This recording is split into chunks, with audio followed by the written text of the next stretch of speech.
किशन सोनपुर गांव में एक छोटा सा ढाबा चलाता था। इस काम में उसकी पत्नी कमला भी पूरा साथ देती थी। कमला और किशन दोनों मिलकर सुबह से शाम तक अपने ढाबे पर काम करते और जो पैसे बचते उनसे अगले दिन का सामान खरीदते और बाकी से घर का गुजारा करते। ऐसे ही दिन बीत रहे थे। गर्मियां आने वाली थी।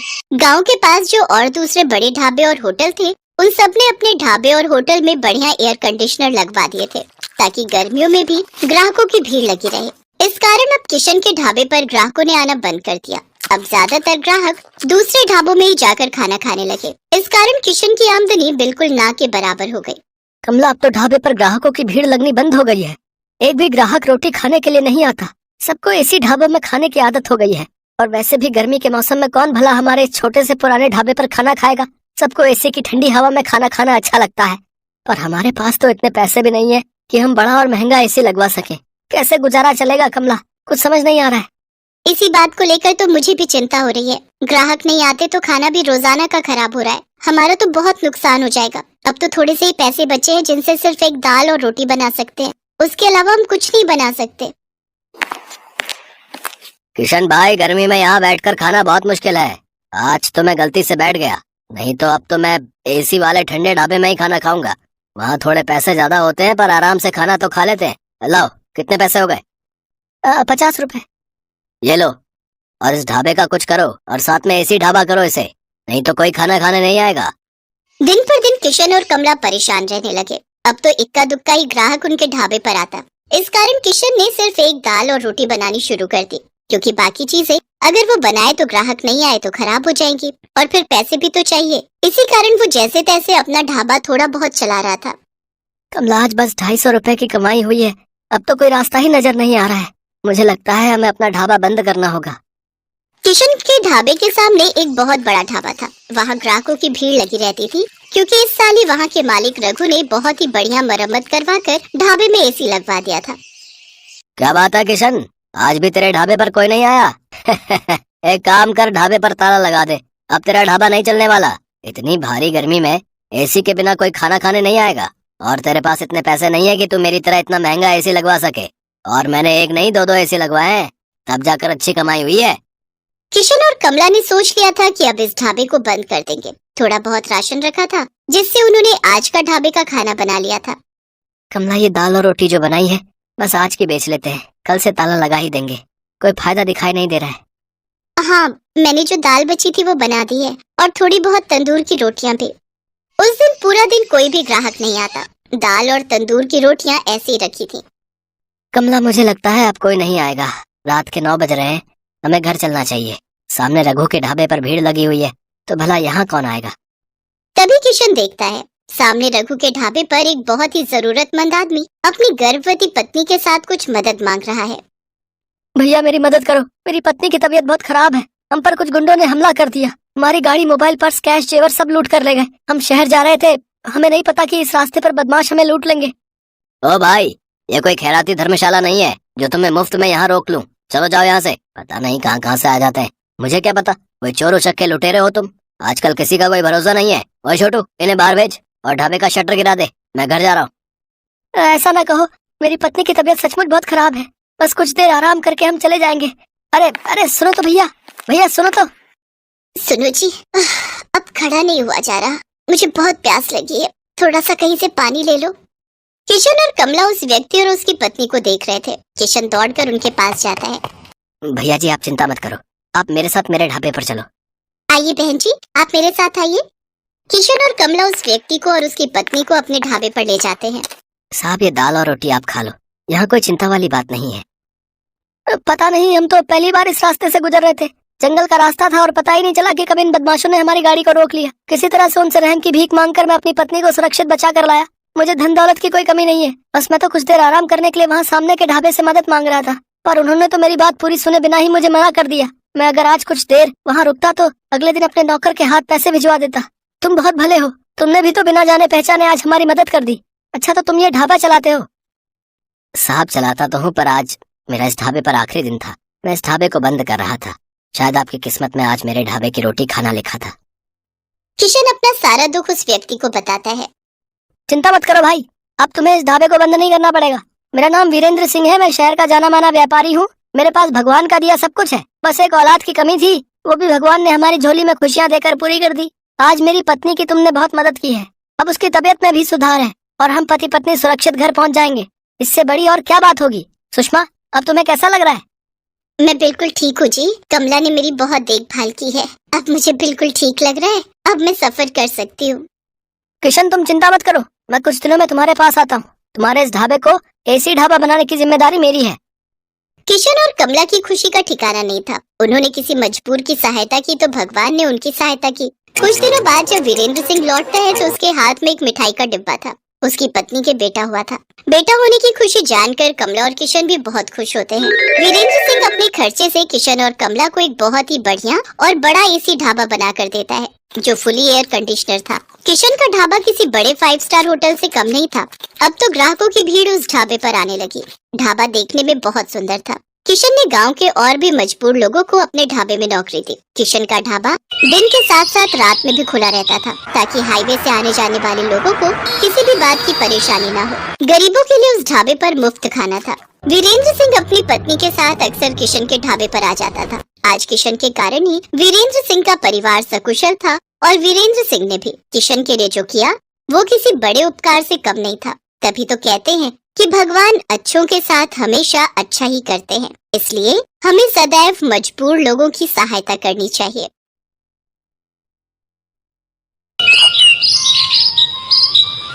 छोटू, चल बेटा जरा जल्दी कर, वो 5 नंबर वाले टेबल पर कस्टमर बहुत देर से खाने का इंतजार कर रहा है और बाहर भी लाइन बढ़ती जा रही है। इतना लेट करेंगे तो सब बगल वाले होटल में चले जाएंगे। बस मालिक, 5 नंबर वाले का ऑर्डर तैयार है और यहाँ कुछ टेबल भी बस खाली होने वाली हैं, तो बाहर वाले कस्टमर्स अब अंदर आ सकते हैं। ये है सत्यभान और इसका होटल अतिथि देवो भव। जैसा इस होटल का नाम था, ठीक वैसा ही यहाँ का काम था। होटल के अंदर आने से पहले हर कस्टमर का तिलक किया जाता था और फिर बड़े ही सम्मान के साथ उसे बिठाकर खाना परोसा जाता था। इस अनोखे तरीके की वजह से ही सत्यभान का ये होटल बहुत मशहूर था और बड़ी दूर दूर से लोग यहाँ खाना खाने आते थे। होटल के खाने का बढ़िया स्वाद और यहाँ की साफ सफाई भी एक बड़ी वजह थी कि आसपास के कई होटलों और ढाबों को छोड़कर कस्टमर सत्यभान के पास ही आते थे। सर, मेरा नाम रमन है, मैं पब्लिक टाइम्स अखबार से आया हूँ, मुझे आपका इंटरव्यू करना है। अच्छा, हाँ हाँ, क्यों नहीं, आइए आइए। रुकिए, पहले मैं आपका तिलक करूँगा। हाँ, अब ठीक है, अब आप यहाँ आराम से बैठिए। छोटू, जल्दी से साहब के लिए गर्मा गर्म कचौड़ियाँ और बढ़िया चाय तो लेकर आ। हाँ तो सत्यभान जी, सबसे पहले मैं आपका पूरा होटल और यहाँ की किचन देखना चाहूंगा। वैसे सुना तो मैंने ये है कि आप किसी को भी अपनी रसोई में लेकर नहीं जाते, लेकिन मुझे तो आपके वहाँ लेकर जाना ही होगा, वरना ये इंटरव्यू अधूरा रह जाएगा। अरे बस वो बात ऐसी है कि आप तो जानते ही हैं, होटल के बिजनेस में सारा खेल खाने में इस्तेमाल होने वाले मसालों और रेसिपी का ही है और यहाँ मैंने और मेरे साथियों ने बड़ी मेहनत से ये सब तैयार किया है। अच्छा, लेकिन आपके यहाँ जो लोग काम करते हैं, मतलब आपके साथी, अगर उनमें से किसी ने धोखा दिया तो? नहीं नहीं, ऐसा तो हो ही नहीं सकता। यहाँ जितने भी लोग मेरे लिए काम करते हैं वो सब के सब मेरे गांव से ही हैं, यानी सब मेरा परिवार है। आज तक का रिकॉर्ड है, मुझे मेरा कोई साथी छोड़कर नहीं गया। ये तो वाकई बहुत बड़ी बात है। लेकिन अब तो आप इतने मशहूर हो गए, आपका होटल एक ब्रांड बन चुका है, तो लोग आपकी रसोई को अंदर से देखना चाहते हैं। आप चिंता मत कीजिए, मैं आपके मसालों और रेसिपीज का राज नहीं खोलूंगा, लेकिन रसोई के अंदर की कुछ फोटोज तो चाहिए होंगी आपके इंटरव्यू के साथ छापने के लिए। सत्यभान उस पत्रकार को समझाने की कोशिश करता है, लेकिन वो खुद ही उस पत्रकार की बातों में फंस जाता है। अखबार में अपना इंटरव्यू और फोटो छपने की बात से वो बहुत खुश था और इसी खुशी में वो बह गया और उस पत्रकार को उसने अपने होटल का एक एक कोना बहुत अच्छे से दिखाया। साथ ही अपनी रसोई में ले जाकर अपने सारे तौर तरीकों और रेसिपीज का भी अनजाने में खुलासा करता गया। वो पत्रकार होटल की लगभग हर चीज की तस्वीर ले रहा था। इंटरव्यू के दौरान उसने सत्यभान से कई सवाल पूछे, जिनके जवाबों में सत्यभान के सारे सीक्रेट खुलते जा रहे थे। अच्छा सत्यभान जी, बहुत अच्छा लगा आपसे मिलकर। इंटरव्यू के लिए शुक्रिया, अब मैं चलता हूँ। जी जी, आपका बहुत शुक्रिया। अब वैसे ये सब कब छपेगा अखबार में? बस यही 1-2 दिन में, मैं आपको फोन पर इन्फॉर्म करूंगा। इतना कहकर वो पत्रकार सत्यभान के होटल से बाहर निकलता है और कुछ दूर पहुंचते ही मुस्कुराते हुए अपने गले में पहना हुआ आई कार्ड उतारकर एक कूड़े के ढेर में फेंक देता है। बड़ा अक्लमंद समझता था खुद को, एक नंबर का बेवकूफ निकला ये तो।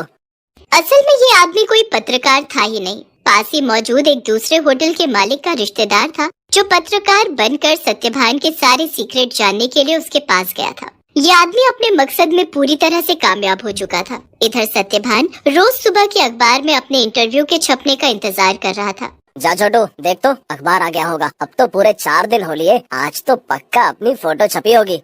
छोटू फौरन उस दिन का अखबार लेकर आता है, लेकिन बीते दिनों की तरह उसमें भी सत्यभान और उसके होटल का जिक्र तक नहीं था। ये देखकर सत्यभान उदास हो जाता है। ऐसा कई दिनों तक होता रहा। फिर सत्यभान ने उम्मीद ही छोड़ दी और ये सब कुछ भुला दिया। फिर एक दिन अचानक सत्यभान के होटल में रेड पड़ जाती है। फूड इंस्पेक्टर अपने कुछ आदमियों के साथ सत्यभान के होटल पहुंचते हैं और वहां मौजूद हर चीज की जांच करने लगते हैं।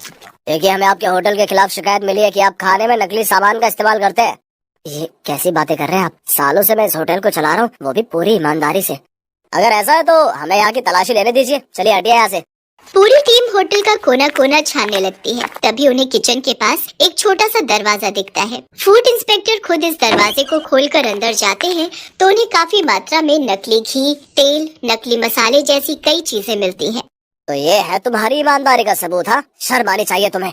सत्यभान को कुछ समझ ही नहीं आ रहा था कि आखिर उसके साथ हुआ क्या। खाद्य विभाग की टीम सत्यभान के होटल को सील कर देती है। साथ ही सत्यभान को जेल भेज दिया जाता है। एक ही पल में सत्यभान का सब कुछ बर्बाद हो गया था। उसका परिवार सड़क पर आ गया था। सत्यभान खुद को बेगुनाह साबित नहीं कर सका और उसका सब कुछ जुर्माने की रकम अदा करने में चला जाता है। उसके गांव के लोग जो उसके लिए काम किया करते थे, वो भी उसका साथ छोड़कर गांव वापस चले जाते हैं, सिवाय छोटू के।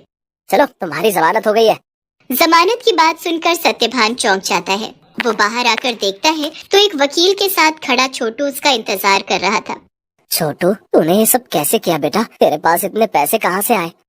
मैं तो बिन माँ बाप का एक लावारिस था मालिक। आपने मुझे सहारा दिया था तो मैं आपको इस हाल में अकेला कैसे छोड़ देता? आपको याद है, मैं हर महीने की तनख्वाह से कुछ पैसे जोड़ता था अपनी आगे की पढ़ाई के लिए। बस वही आज काम आ गए। छोटू की बात सुनकर सत्यभान की आंखों में आंसू आ जाते हैं और वो छोटू को गले लगा लेता है। लेकिन अभी भी सब कुछ ठीक नहीं हुआ था। शहर भर में सत्यभान का नाम खराब हो चुका था। इसलिए सत्यभान अपने परिवार और छोटू के साथ शहर छोड़कर अपने गांव चला जाता है। वहां बांस के बड़े बड़े जंगल थे, जिनके बीचों बीच एक छोटी सी झोपड़ी बनाकर सत्यभान और उसका परिवार रहने लगता है। सत्यभान के पास गुजर बसर के लायक भी पैसे नहीं थे, इसलिए उसे कुछ तो करना ही था। तभी एक दिन उसने गाँव के एक बच्चे को एक आधे कटे बांस में कुछ खाते हुए देखा। सत्यभान उस बच्चे के पास गया और उससे बोला, बेटा, ये क्या खा रहे हो? ये हरे बांस का अचार है और ये रोटी है।